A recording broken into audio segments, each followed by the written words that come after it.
ఆకాశాన్నంటే ధరలు, ఆకలితో అలమటిస్తున్న ప్రజలు. ఇది నేటి దేశ పరిస్థితి.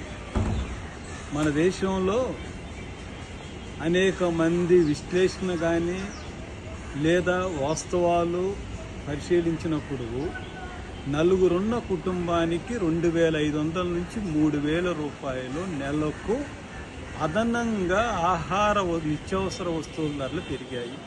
అన్ని రకాల వస్తువుల ధరలు 30 నుంచి 100-150% పెరిగాయి. మరి ఈ పరిస్థితుల్లో ప్రభుత్వం స్పందించొద్దా? కేంద్ర రాష్ట్ర ప్రభుత్వాలు యుద్ధ ప్రాతిపదిక మీద చర్యలు తీసుకోవద్దా? దురదృష్టం ఏమిటనంటే రాష్ట్ర ప్రభుత్వాలు అధికార ప్రతిపక్ష పార్టీలు పోటీలు పట్టాలు, మోడీ గారి ప్రభుత్వం విదేశాలు తిరగటాలు, గొప్పలు చెప్పుకోవటాలతో కాలం వెళ్ళబుచ్చుతున్నారు తప్ప ఇప్పుడు దేశంలో ఉన్నటువంటి ధరలను ఎట్ట తగ్గించాలన్నటువంటి ఆలోచన కూడా చేయటం లేదు. 23,80,00,000 రేషన్ కార్డులు ఉన్నాయి దేశంలో. 81 కోట్ల మంది ప్రభుత్వ ప్రజా పంపిణీ వ్యవస్థ మీద ఆధారపడి జీవిస్తూ ఉన్నారు. ఇది ప్రధానంగా SC, ST, BC, minority, OBC. కాబట్టి తక్షణం కేంద్ర ప్రభుత్వం స్పందించాలి. మేము చేసే మొదటి డిమాండ్ ఏమిటంటే మన దేశంలో ప్రభుత్వం దగ్గర అందుబాటులో ఉన్నటువంటి నిత్యావసర వస్తువుల్ని ముందు ప్రజల దగ్గరికి ఎక్కువగా పంపాలి. 33 కోట్ల మెట్రిక్ టన్నుల ఆహార ధాన్యాలు ఉన్నట్టే బియ్యం, గోధుమలు ఇప్పుడు ప్రతి వ్యక్తికి 5 కేజీలు ఇస్తున్నాం. మీరేం చెప్తున్నారు? గోడౌన్ సరిపోవట్లేదు కాబట్టి 3 నెలలది ఒకేసారి తీసుకోండి. మేము అడిగేది ఏమిటంటే ఇప్పుడు ప్రతి వ్యక్తికి 10 కేజీల గోధుమలు కానీ బియ్యం కానీ ఇవ్వండి. అలాగే మన దేశంలో అందుబాటులో పాలు మనకు అందుబాటులో ఉన్నాయి, కోడిగుడ్లు మనకు అందుబాటులో ఉన్నాయి, పంచదార మనకు అందుబాటులో ఉంది, అలాగే కొన్ని రకాల ఆయిళ్ళు మనకు అందుబాటులో ఉన్నాయి, కొన్ని రకాల మాంసాలు కూడా మనకు అందుబాటులో ఉన్నాయి, కొన్ని కూరగాయలు కూడా మనకు అందుబాటులో ఉన్నాయి. ఇప్పుడు అందుబాటులో ఉన్నటువంటి అన్నింటిని కనుక రేషన్ షాపుల ద్వారా చౌక ధరలకి ప్రభుత్వం ఈ 80 కోట్ల మందికి ఇస్తే మిగిలినటువంటి కొన్ని మన చేతిలో లేనటువంటి వస్తువులని సర్దుబాటు చేసుకోవటానికి ₹1 ఎక్కువ పెట్టడానికి కూడా ప్రజలకు అవకాశం దొరికింది. కాబట్టి తక్షణం ప్రభుత్వం ఈ చర్య తీసుకోవాలి. ఈ రెండోది ఏమిటి? ఈ ధరలని దృష్టిలో పెట్టుకొని బ్లాక్ మార్కెట్ చేస్తున్నారు పెద్ద పెద్ద కంపెనీలు. దీంతో వస్తువులు అందుబాటులోకి రావటం లేదు, పెరుగుదల కూడా అడ్డగోలంగా ఉంది. కాబట్టి ఈ బ్లాక్ మార్కెట్ చేసేటటువంటి కంపెనీలు వ్యక్తుల మీద ప్రభుత్వం ఉక్కుపాదం మోపాలా. ఎప్పుడైతే ప్రజా పంపిణీ వ్యవస్థ ద్వారా మీరు అన్ని వస్తువులను తెస్తారో అది ఒక రకంగా వాళ్ళని మీద హెచ్చరికగా ఉంటుంది.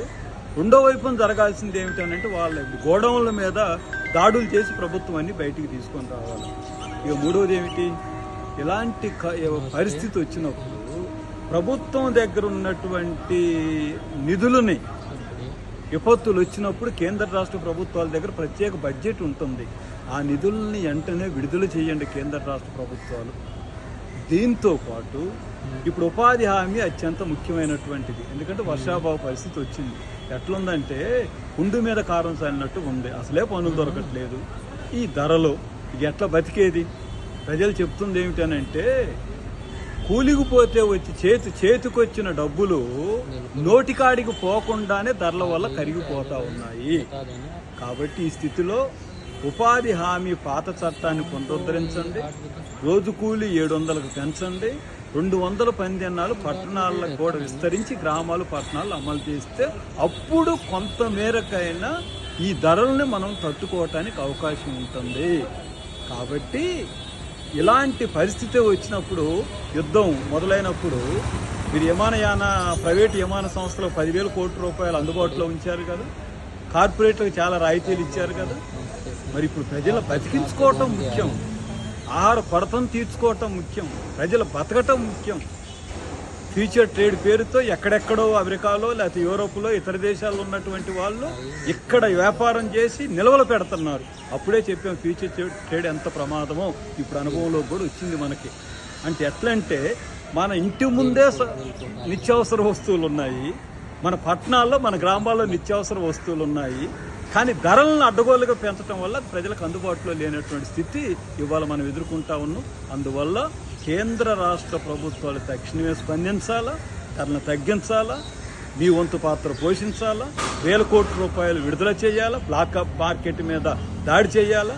అది గనక జరగకపోతే ప్రజలే గోదాముల మీద దాడి చేసి ఆహార నిల్వలని తీసుకుంటారు, పంచుకుంటారు. అలాంటి పరిస్థితిని కల్పించొద్దు. ఖచ్చితంగా ప్రభుత్వం స్పందించకపోతే వ్యవసాయ కార్మిక సంఘం ఇతరులను కలుపుకొని మార్చ్ 2 గోడౌన్స్ అన్న క్యాంపెయిన్ ప్రభుత్వ ప్రైవేటు గోడౌన్ల మీద కూడా మేము దాడి చేస్తాం. చావటానికి మేము సిద్ధంగా లేము. ఎందుకంటే 33 కోట్ల మెట్రిక్ టన్నులు మేము పండించిన తర్వాత ఆకలితో మేము ఎందుకు చావాలా? మేము బతకాలి.